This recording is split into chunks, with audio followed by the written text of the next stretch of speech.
Hi all, welcome to One's Coaching. Today we are going to discuss the subject Engineering Ethics and Sustainable Development. അപ്പോൾ ഇന്നത്തെ ക്ലാസ്സിൽ Engineering Ethics and Sustainable Development എന്ന ക്ലാസ്സിലെ നമ്മൾ managing conflict എന്ന ടോപ്പിക്കിനെ കുറിച്ചാണ് discuss ചെയ്യുന്നത്.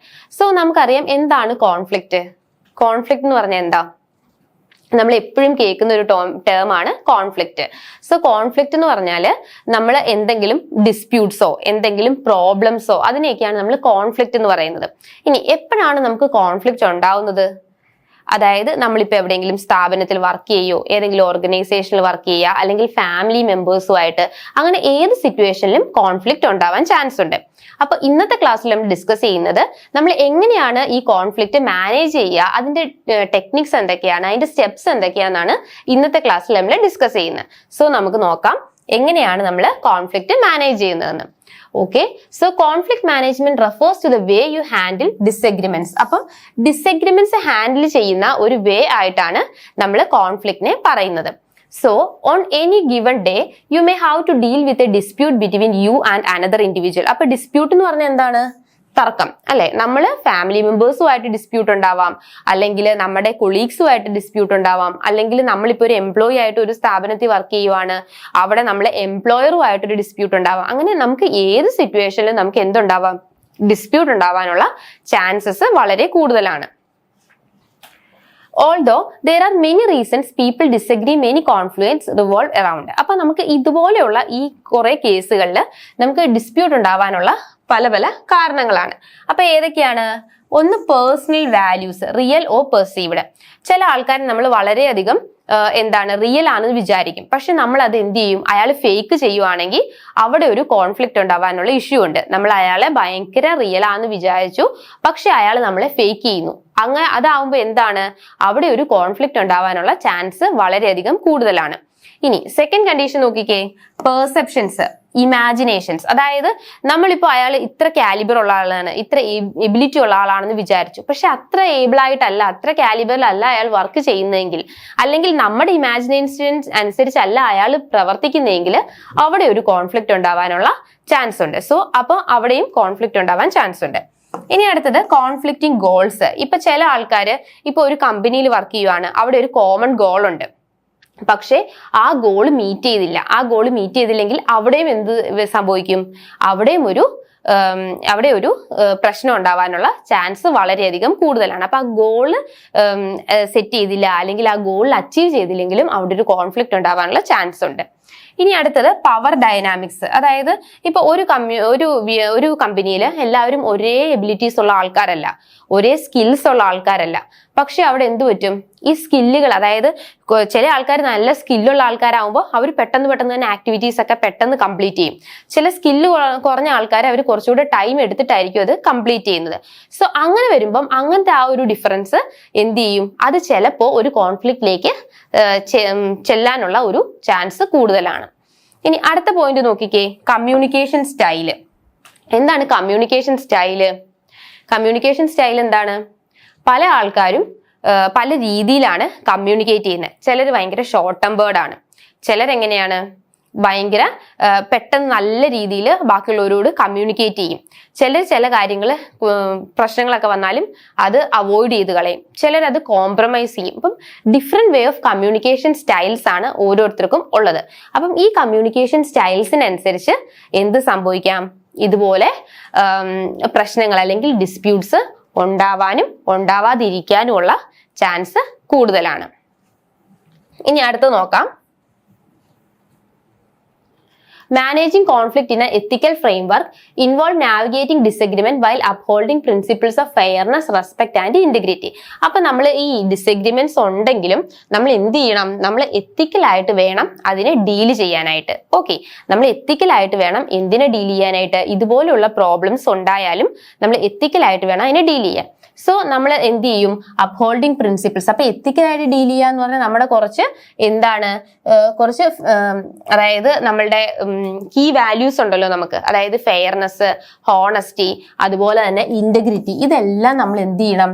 എന്ത് പ്രശ്നം വന്നാലും നമ്മളത് കാത്തു സൂക്ഷിക്കാൻ നമ്മൾ ബാധ്യസ്ഥരാണ്. നമ്മൾ ഒബ്ലിഗേഷൻ ഉണ്ട്, നമുക്ക് അതിന് ഒരു ബാധ്യതയുണ്ട് അല്ലേ? നമ്മൾ എന്ത് പ്രശ്നം വന്നാലും അതിനെ ആ ഒരു ഒബ്ലിഗേറ്ററി മാനറിൽ നല്ല ഒരു രീതിയിൽ അത് നമ്മൾ റെസ്പെക്റ്റോടെ പരസ്പരം റെസ്പെക്ട് ഫോർ അതേഴ്സ്, നമ്മൾ ക്ലാസ് എടുത്തപ്പോൾ പറഞ്ഞായിരുന്നു എങ്ങനെയാണ് ഹൗ ടു റെസ്പെക്ട് അതേഴ്സ് എന്നൊക്കെ നമ്മൾ പഠിച്ചു. അപ്പൊ റെസ്പെക്റ്റോടെ ഇന്റഗ്രിറ്റി ആ കറക്റ്റ് വേയിൽ എങ്ങനെയാണ് നമ്മൾ ഇത് അഡ്രസ് ചെയ്യുന്നത് വളരെ ഇമ്പോർട്ടന്റ് ആണ്.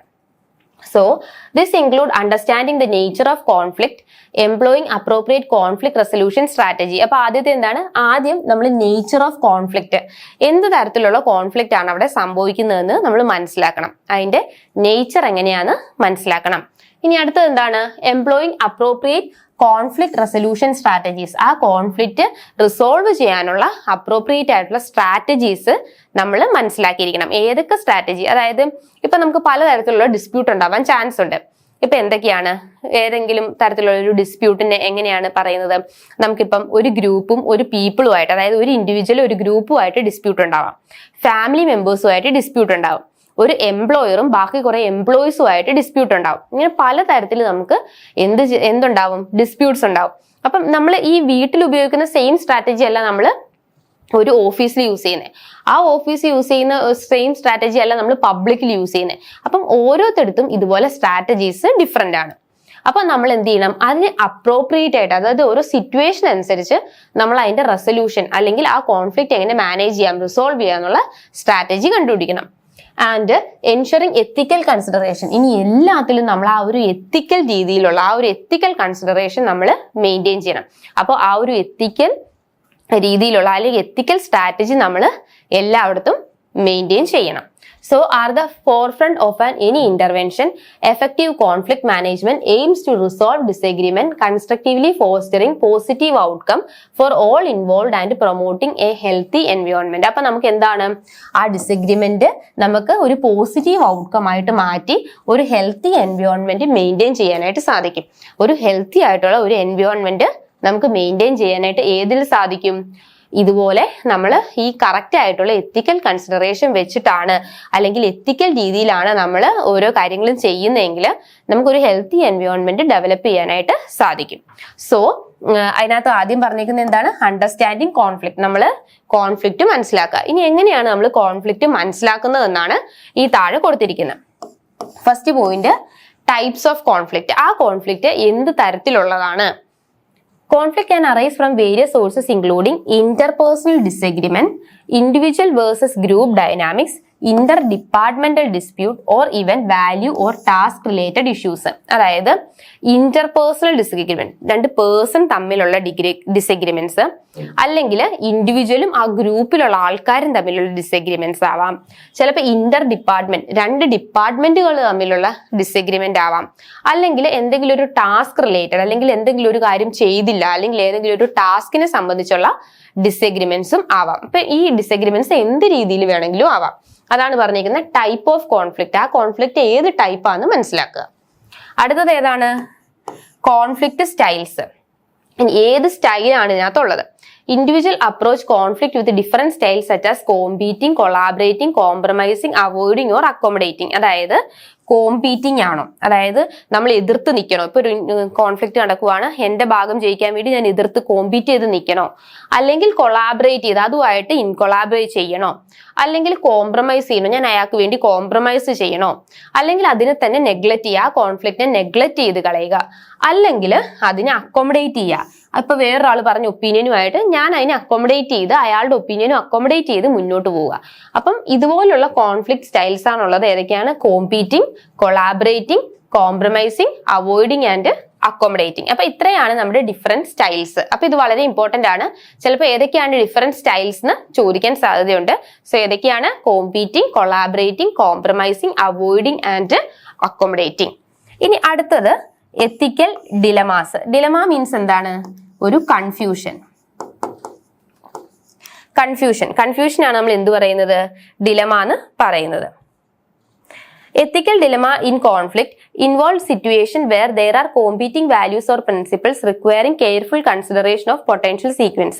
അതായത് നമ്മൾ എത്തിക്കൽ ഡിലമ, അതായത് നമ്മൾ പ്രിൻസിപ്പിൾസും നമ്മൾ കറക്റ്റ് ആയിട്ടാണോ ഫോളോ ചെയ്യുന്നത്, നമ്മൾ കെയർഫുൾ ആയിട്ടാണോ എത്തിക്കലി ഓരോ കാര്യങ്ങൾ ചെയ്യുന്നത്, നമ്മൾ എത്തിക്ക് അനുസരിച്ചാണോ നമ്മൾ മുന്നോട്ട് പോകുന്നത് എന്നെല്ലാം നമുക്കൊരു കൺഫ്യൂഷൻ ഉണ്ടാവാനുള്ള ചാൻസ് ഉണ്ട്. ഓക്കെ, അപ്പൊ ഈ നമ്മൾ ആദ്യം എന്താ ചെയ്യേണ്ടത്, ഈ കോൺഫ്ലിക്റ്റ് എങ്ങനെയാണെന്ന് അണ്ടർസ്റ്റാൻഡ് ചെയ്യുക, അത് മനസ്സിലാക്കുക എന്നുള്ളതാണ് ആദ്യത്തെ പോയിന്റ്. ഇനി അടുത്തത് key aspects of conflict management in ethics. അപ്പം എന്തൊക്കെയാണ് അതിന്റെ കീ ആസ്പെക്ട്സ് നോക്കാം.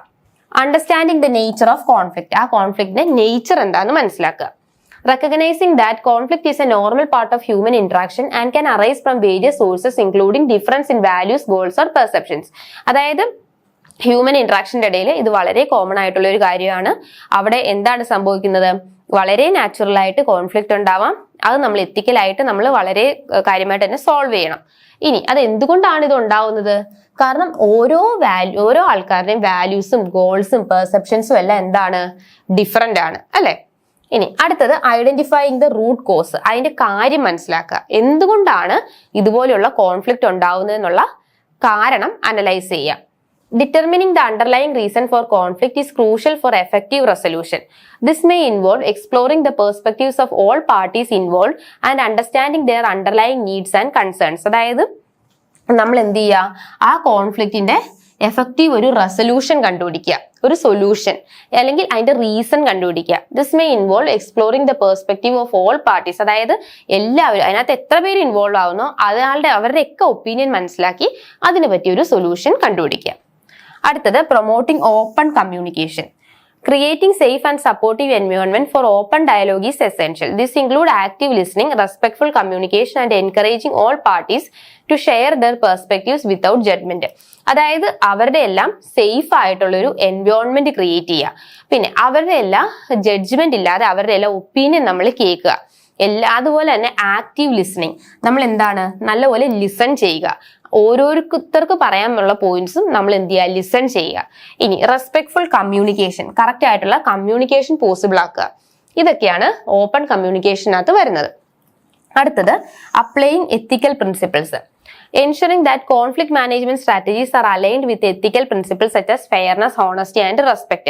നമ്മൾ ഏത് കാര്യം എടുത്താലും അല്ലെങ്കിൽ ക്ലയൻസിനോടാണെങ്കിലും എന്ത് ഡിസിഷൻ എടുത്താലും നമ്മൾ എത്തിക്കൽ വാല്യൂസ് ഫോളോ ചെയ്യുക എന്നേ പറഞ്ഞു. അപ്പം അതിനകത്ത് ഫെയർനെസ് വരും, ഹോണസ്റ്റി വരും, ഇതെല്ലാം കാര്യങ്ങളും അതിനകത്ത് ഇൻക്ലൂഡഡ് ആണ്. ഇനി അടുത്തത് ഡെവലപ്പിംഗ് കോൺഫ്ലിക്ട് റെസൊല്യൂഷൻ സ്കിൽസ്. നമ്മൾ എന്ത് ചെയ്യുക, ഈ കോൺഫ്ലിക്റ്റ് മാനേജ് ചെയ്യാൻ വേണ്ടിയിട്ട് പുതിയ റെസൊല്യൂഷൻ സ്കിൽസ് മെയിൻറ്റെയിൻ ചെയ്യുക. എന്തൊക്കെയാണ്? This include learning techniques for negotiation, meditation, compromise. അപ്പം ആദ്യം നെഗോഷിയേറ്റ് ചെയ്യുക. ഇപ്പൊ എന്തെങ്കിലും ചെറിയ കാര്യങ്ങളാണെങ്കിൽ കുറച്ച് വിട്ടുവീഴ്ചകൾക്ക് തയ്യാറാവുക, അതാണ് നെഗോഷിയേഷൻ. അടുത്തത് എന്താണ്? മെഡിറ്റേഷൻ. അപ്പം എന്താണ് മീഡിയേഷൻ? അതായത് നമ്മൾ എന്തെങ്കിലും ഒരു ഞാനും വേറൊരാളും തമ്മിൽ പ്രശ്നം ഉണ്ടെങ്കിൽ നമ്മൾ അതിന്റെ ഇടയിൽ വേറൊരാളെ മീഡിയേറ്റർ ആയിട്ട് കൊണ്ടുവരിക, എന്നിട്ട് രണ്ടുപേരുടെയും ഇടയിലുള്ള തർക്കം പരിഹരിക്കുക. അടുത്തത് കോംപ്രമൈസ് ചെയ്യുക. അതായത് ഒരാളിപ്പോൾ ഒരു പ്രോബ്ലം ഉണ്ട്, മറ്റേ ആളത് കോംപ്രമൈസ് ചെയ്യുക, അപ്പൊ കുറച്ചുകൂടെ പ്രശ്നം അവിടെ തീരും. And ability to manage emotions effectively. പിന്നെ ചിലർ ഭയങ്കര ഓവർ റിയാക്ട് ചെയ്യും, ഭയങ്കര ഷോർട്ട് ടെമ്പേർഡ് ആയിരിക്കും. അങ്ങനെ ഓവർ റിയാക്ട് ചെയ്യാതെ കാര്യങ്ങൾ സ്മൂത്ത് ആയിട്ട് മനസ്സിലാക്കി ഇമോഷൻസ് ഒക്കെ എഫക്റ്റീവായിട്ട് എന്ത് ചെയ്യുക, മാനേജ് ചെയ്യുക. അടുത്തത് choosing appropriate strategies. Selecting the most appropriate conflict management style based on specific situation. ഓരോ സിറ്റുവേഷൻ അനുസരിച്ചും നമ്മളുടെ ഏത് തരമാണ് നമ്മൾ സ്ട്രാറ്റജി യൂസ് ചെയ്യുന്നതെന്ന് മനസ്സിലാക്കുക. നമ്മൾ നേരത്തെ പറഞ്ഞു കൊളാബറേറ്റിംഗ് ഉണ്ട്, കോംപ്രമൈസിങ്, അക്കോമഡേറ്റിംഗ്, അവോയ്ഡിങ്, കോമ്പീറ്റിംഗ്, ഇങ്ങനെ കുറെ സ്ട്രാറ്റജീസ് ഉണ്ടെന്ന് നമ്മൾ കുറച്ച് മുമ്പ് പറഞ്ഞു. അപ്പം അതിൽ ഏത് സ്ട്രാറ്റജീസ് ആണ് ആ സിറ്റുവേഷന് ഉപയോഗിക്കാൻ പറ്റുന്ന അനുയോജ്യമായിട്ടുള്ളതെന്ന് മനസ്സിലാക്കുക. അടുത്തത് fostering A positive work environment. നമ്മൾ കുറച്ച് നല്ല ഒരു പ്രൊഡക്റ്റീവ് ആയിട്ട് നമുക്ക് വർക്ക് ചെയ്യാൻ പറ്റണമെങ്കിൽ നമ്മളൊരു നല്ല വർക്ക് എൻവയോൺമെന്റ് ക്രിയേറ്റ് ചെയ്യാം. എങ്ങനെയാണ് വർക്ക് എൻവയോൺമെന്റ് ക്രിയേറ്റ് ചെയ്യേണ്ടത്? നമ്മൾ എപ്പോഴും എത്തിക്കൽ ഗൈഡ് ലൈൻസ് ഫോളോ ചെയ്യുക. നമ്മളുടെ ആ ഒരു സെൽഫ് ആയിട്ടുള്ള ഒരു പൊസിഷൻ നോക്കാതെ നമ്മൾ എല്ലാവരും ഒരേപോലെയാണ്, എല്ലാവർക്കും ഈക്വൽ ആയിട്ടുള്ള റൈറ്റ്സ് ഉണ്ടെന്ന് മനസ്സിലാക്കി നമ്മൾ കുറച്ച് വിട്ടുവീഴ്ചകളൊക്കെ ചെയ്യുമ്പോൾ നമുക്കൊരു ഹാർമോണിയസ് ഒരു പ്രൊഡക്റ്റീവ് വർക്ക് പ്ലേസ് ഉണ്ടാവാനായിട്ട് സാധിക്കും. അടുത്തത് ലേണിംഗ് ഫ്രം കോൺഫ്ലിക്റ്റ്. ഓരോ കോൺഫ്ലിക്റ്റ് ഉണ്ടാവുന്നതും മനസ്സിലാക്കുക, ലേൺ ചെയ്യുക, അല്ലെ? അതെന്താണ്? Recognising the conflict can be an opportunity for growth and learning. ഓരോ പ്രശ്നം ഉണ്ടാകുമ്പോഴും അതിനകത്ത് നിന്ന് ഓരോ പാഠങ്ങൾ നമ്മൾ പഠിക്കണം. അതിനകത്തുനിന്ന് കുറെ കാര്യങ്ങൾ നമുക്ക് മനസ്സിലാക്കാൻ സാധിക്കും. അടുത്തത് consequences of organisational conflict. Positive consequence എന്തൊക്കെയാണ് ഇതിന്റെ പ്രയോജനങ്ങൾ അല്ലെ, അതിന്റെ ഭവിഷ്യത്തുകൾ എന്തൊക്കെയാണെന്നാണ് പറഞ്ഞത്. അത് പോസിറ്റീവ് ഉണ്ട് നെഗറ്റീവ് ഉണ്ട്. എന്തൊക്കെയാണ് പോസിറ്റീവ് ആയിട്ടുള്ളത്? First one, stimulating change. നമുക്കൊരു ചേഞ്ച് കൊണ്ടുവരാനായിട്ട് സാധിക്കും. Conflict act as a catalyst for change in organisation. It bring attention to problem, highlighting the need for change. Conflict forces individual and group to understand the issue better and find solution. അതായത് conflict ഒരു കാറ്റലിസ്റ്റിനെ പോലെയാണ് act ചെയ്യുന്നത്. ഒരു solution കണ്ടുപിടിക്കാനായിട്ട് ഇത് സഹായിക്കും. So അങ്ങനെ ഒരു സൊല്യൂഷൻ കിട്ടുമ്പോൾ, അതായത് ഇപ്പൊ എന്തെങ്കിലും നമുക്കൊരു വർക്ക് പ്രഷർ ഉണ്ട് അല്ലെങ്കിൽ വർക്ക് ലോഡ് കൂടുതലാണ്, അപ്പോൾ ഈ നമുക്ക് ഇങ്ങനെ ഒരു പ്രോബ്ലം ഉണ്ടാകുമ്പോഴാണ് നമ്മുടെ മാനേജേഴ്സ് അല്ലെങ്കിൽ ഹൈ ലെവൽ മാനേജ്മെന്റ് ഒക്കെ ഇത് ശ്രദ്ധിക്കുള്ളൂ. അപ്പൊ അതൊരു ചേഞ്ച് കൊണ്ടുവരാനായിട്ട് സാധിക്കും. അപ്പൊ വർക്ക് പ്രഷർ ഇല്ലാതായി അല്ലെങ്കിൽ ഓവർലോഡ് കുറഞ്ഞു, എംപ്ലോയീസിനൊക്കെ നല്ലൊരു കൺവീനിയന്റ് ആയിട്ടുള്ള എൻവയോൺമെന്റ് കിട്ടുമ്പോൾ നല്ല രീതിയിൽ വർക്ക് ചെയ്യാനായിട്ട് സാധിക്കും. അടുത്തത് encouraging creativity and innovation. When faced with conflict, group members become creative in finding different way to address the problem. അതായത് നമ്മളിപ്പോൾ ഒരു പ്രശ്നം വന്നു, അപ്പൊ അതിന്റെ ഗ്രൂപ്പ് മെമ്പേഴ്സ് എല്ലാം കൂടെ ഒന്ന് ചേർന്ന് ഡിസ്കസ് ചെയ്യും അതെങ്ങനെയാണ് ആ പ്രോബ്ലം നമുക്ക് സോൾവ് ചെയ്യാൻ പറ്റുന്നത്. So to address the problem, conflict stimulates their thinking process and can even lead to innovative ideas for improving policies and procedures. So conflict എന്ത് ചെയ്യും, അവരുടെ തിങ്കിങ് പ്രോസസ്സ് സ്റ്റിമുലേറ്റ് ചെയ്യും, അതുപോലെ തന്നെ നമ്മുടെ പോളിസീസും പ്രൊസീജിയേഴ്സും ഒക്കെ ഇംപ്രൂവ് ചെയ്യാനായിട്ട് അത് ഹെൽപ്പ് ചെയ്യും.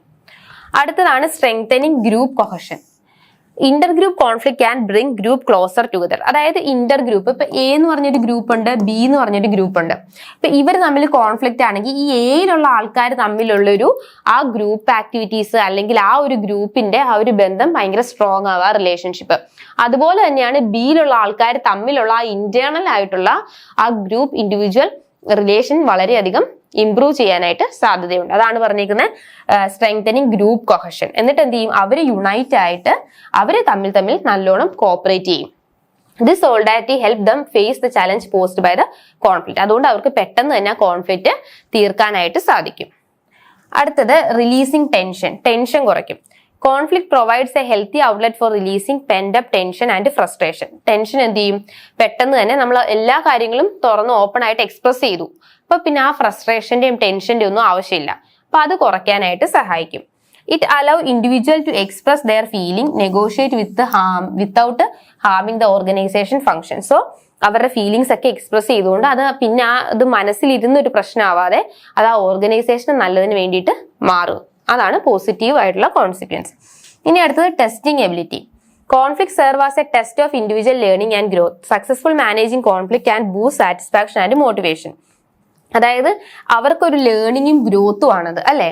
സക്സസ്ഫുൾ ആയിട്ട് ആ പ്രോബ്ലം റിസോൾവ് ചെയ്താൽ അവർക്ക് തന്നെ ഒരു കോൺഫിഡൻസ് വരും, ഞാൻ ഈ പ്രശ്നം സോൾവ് ചെയ്തു, ഞാൻ പുതിയ പുതിയ ടെക്നിക്ക് യൂസ് ചെയ്തത് സോൾവ് ചെയ്തു എന്നൊക്കെ അവർക്ക് തന്നെ ഒരു കോൺഫിഡൻസ് എൻഹാൻസ് ചെയ്യും.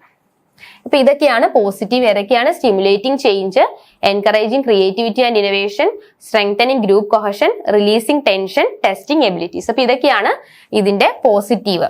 ഇനി അതിന്റെ നെഗറ്റീവ് എന്തൊക്കെയാണ്? അപ്സെറ്റിംഗ് ബാലൻസിന് പോവും. അതായത് ഇപ്പൊ വലിയൊരു പ്രശ്നം നടക്കുവാണ്, അപ്പൊ അവർക്ക് ഫുൾ അതിന്റെ കോൺസെൻട്രേഷൻ ആ കോൺഫ്ലിക്റ്റിലായിരിക്കും, ആ വർക്കിലുള്ള കോൺസെൻട്രേഷൻ അവർക്ക് കിട്ടില്ല. So conflict disrupt the balance within an organization. The energy spent on conflict can create imbalance between the contribution and rewards. അതായത് ഇവർക്ക് നല്ലോണം വർക്ക് ചെയ്ത് ഇവർ കോൺട്രിബ്യൂഷൻ ചെയ്തിട്ട് ഇവർക്ക് റിവാർഡ് കിട്ടുക, ആ ഒരു ബാലൻസ് തെറ്റിയിട്ട് ഇവരുടെ ഫുൾ എനർജിയും ആ കോൺഫ്ലിക്റ്റ് എങ്ങനെ പരിഹരിക്കാം അല്ലെങ്കിൽ ആ കോൺഫ്ലിക്റ്റിനെ പറ്റി ആയിരിക്കും. സോ അവിടെ ആ ഒരു കമ്പനിക്ക് ആ ഒരു ഡെവലപ്മെന്റോ ഗ്രോത്തോ സാധ്യമാകില്ല. It can also create hostility between groups. ആ ഗ്രൂപ്പ് തമ്മിലും പ്രശ്നങ്ങൾ ഉണ്ടാവാൻ സാധ്യതയുണ്ട്. അടുത്തത് ഇൻക്രീസ്ഡ് ടെൻഷൻ ആൻഡ് സ്ട്രെസ്. ഈ ഒരു പ്രശ്നം ഇങ്ങനെ വരുമ്പോൾ നമുക്ക് ടെൻഷനും സ്ട്രെസ്സും ഒക്കെ വളരെയധികം കൂടുതലായിരിക്കും. So conflict generate tension and stress affecting the wellbeing of the individuals. അത് ആ ഇൻഡിവിജ്വൽസിനെ അഫക്ട് ചെയ്യാനും അവർക്ക് ആൻസൈറ്റി, ഗിൽറ്റ്, ഫ്രസ്ട്രേഷൻ ഒക്കെ ഉണ്ടാവാനുള്ള ചാൻസ് ഉണ്ട്. ഇനി conflict can also leave losing party dissatisfied. അതായത് ഇപ്പൊ നമുക്ക് ഇങ്ങനെ കോൺഫ്ലിക്ട് ഉണ്ടാകുമ്പോൾ ചില ക്ലയൻസ് ഒക്കെ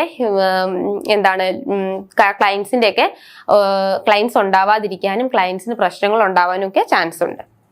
അടുത്തത് ഡൈവേർഷൻ ഓഫ് എനർജി. നേരത്തെ പറഞ്ഞ പോലെ തന്നെ നമ്മുടെ ആ ഗോളിന് വേണ്ടി എല്ലാവരും നോക്കാതെ അവർ എന്ത് ചെയ്യും, ഈ കോൺഫ്ലിക്റ്റ് ആയിരിക്കും പിന്നെ അടുത്ത ഇത്.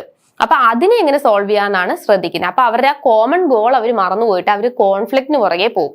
സോ അവരുടെ എനർജി ഫുൾ ആ ഒരു കോൺഫ്ലിക്റ്റ് ജയിക്കാനും, പിന്നെ ചിലര് സെൽഫ് പൊസഷൻ ഉള്ള ആൾക്കാരൊക്കെ അവർ സ്വയമായിട്ടും ആ ഒരു എത്തിക്സ് ഒക്കെ മറന്ന് സ്വയമായിട്ട് എങ്ങനെ ജയിക്കാം എന്നുള്ള ആ ഒരു ഇതിലേക്ക് തോന്നലിലേക്ക് മാറും. അടുത്തത് rigidity. Conflict can result in stricter authority and responsibility relationship, making the organization structure more inflexible. Group become more focused on task and leadership become more directive. ഇപ്പൊ ചിലടത്ത് സ്ട്രിക്റ്റർ അതോറിറ്റി, അതായത് ഇപ്പൊ ഒന്നിച്ച് വർക്ക് ചെയ്യുമ്പോൾ ചിലർക്ക് ചില എക്സംഷൻസ് ഒക്കെ കൊടുക്കും. ആ എക്സംഷൻസ് ഒക്കെ മാറ്റി വെച്ചിട്ട് ചിലരെന്ത് ചെയ്യും, ഇതുപോലെയുള്ള പ്രശ്നങ്ങൾ ഉണ്ടാവുമ്പം ആ അതോറിറ്റിക്ക് എന്ത് പറ്റും, അവർ സ്ട്രിക്റ്റ് ആയിട്ട് ബിഹേവ് ചെയ്യും.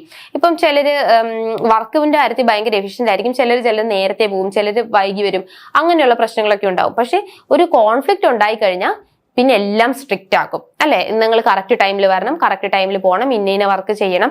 അവിടെ ആ എക്സംഷൻസിന്റെ ആ ഒരു ഇതങ്ങ് പോയിട്ട് എല്ലാവരും ആ അതോറിറ്റി അവരെ അല്ലെങ്കിൽ ആ മാനേജർ എല്ലാം സ്ട്രിക്റ്റ് ആക്കും. സോ അതാണ് പറഞ്ഞിരിക്കുന്നത് stricter authority and responsibility relationship. ഓരോ റിലേഷൻഷിപ്പും അവർ ഇന്ന കാര്യങ്ങൾ അതിനകത്ത് കൊണ്ടുവരും, അതെല്ലാം സ്ട്രിക്റ്റ് ആയിട്ട് ഫോളോ ചെയ്യാനായിട്ട് നോക്കും. അപ്പം ഏതൊക്കെയാണ് upsetting balance, increased tension and stress, diversion of energy, rigidity. അപ്പൊ ഇതൊക്കെയാണ് ഇതിന്റെ നെഗറ്റീവ് കോൺസിക്വൻസസ്. അപ്പൊ നമ്മൾ ഇന്നത്തെ ക്ലാസ്സിൽ മാനേജിങ് കോൺഫ്ലിക്റ്റ് എന്നുള്ള ഒരു ടോപ്പിക്കാണ് ഡിസ്കസ് ചെയ്തത്. സോ എന്താണ് മാനേജിങ് കോൺഫ്ലിക്റ്റ് എന്ന് പറഞ്ഞാൽ ഹൗ ടു ഹാൻഡിൽ ഡിസഗ്രിമെന്റ്സ്. അപ്പൊ നമ്മൾ എങ്ങനെയാണ് ഈ ഡിസഗ്രിമെന്റ്സിനെ ഹാൻഡിൽ ചെയ്യുന്നത്. അപ്പൊ നമ്മൾ കുറെ ഹാൻഡിൽ ചെയ്യാനുള്ള സ്റ്റൈൽസ് പഠിച്ചു. കോമ്പീറ്റിംഗ് പറഞ്ഞു, കോംപ്രമൈസിങ് പറഞ്ഞു, അക്കോമഡേറ്റിംഗ് പറഞ്ഞു, അവോയ്ഡിങ് പറഞ്ഞു, അങ്ങനെയുള്ള കുറച്ച് ടെക്നിക്സ് അല്ലെങ്കിൽ സ്റ്റൈൽസ് പറഞ്ഞു. നമ്മൾ ആദ്യം ആ പ്രോബ്ലം അണ്ടർസ്റ്റാൻഡ് ചെയ്യുക അല്ലെങ്കിൽ മനസ്സിലാക്കുക, എന്നിട്ട് അതിന്റെ സിറ്റുവേഷൻ അനുസരിച്ച് ഏതെങ്കിലും ഒരു കോൺഫ്ലിക്റ്റ് സ്റ്റൈൽ യൂസ് ചെയ്യുക, എന്നിട്ട് അതിനെ റിസോൾവ് ചെയ്യുക. ഇനി മാനേജിംഗ് കോൺഫ്ലിക്റ്റിന്റെ നെഗറ്റീവ് കോൺസിക്വൻസും പോസിറ്റീവ് കോൺസിക്വൻസും ഈ ക്ലാസ്സിൽ ഡിസ്കസ് ചെയ്തു. With this I am concluding the session. Thank you. Keep watching once.